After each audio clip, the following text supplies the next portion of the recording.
When measuring and setting in play on any transmission, some people want to use an H gauge. So I'm going to talk about how to do this on a 6L80. You're going to need the input shaft with input clutch hub already installed, the bearing underneath the sun gear.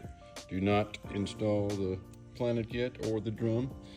And where you're going to place the other end of the H gauge once you set the measuring rod is right there.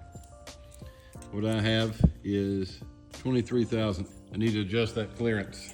It's a little bit too wide. I want it between 12 and 16, no fat 18 as we've discussed before. I don't typically measure in play this way, but the Grand Brothers have reached out to me and sent me a new H gauge that they have patented. I've also used it on the 4L60 over there. So why does it have to be measured right here on the land? So the sun gear that rides right here. All the pressure from the back of the stator that goes down into the sun gear also is what rides on the bearing.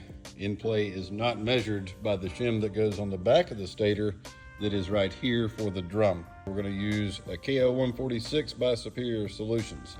These are shims that will go underneath the input clutch housing and in between the main shaft in this unit.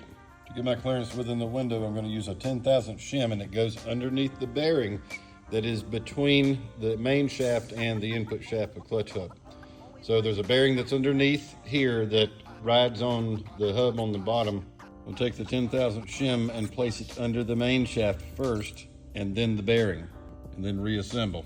Also, when you're doing the power glide setup on any 6L80 or 6L90, read the instructions on how to line up the clutches to the main shaft and install it into the case horizontally.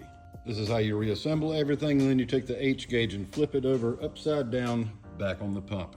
With everything reset, I should have 13 thousandths. So let's check it together. Barely dragging. Don't want to push it over. Barely dragging. Within the window. Let me know in the comments, has anybody ever used an H gauge on a 6L?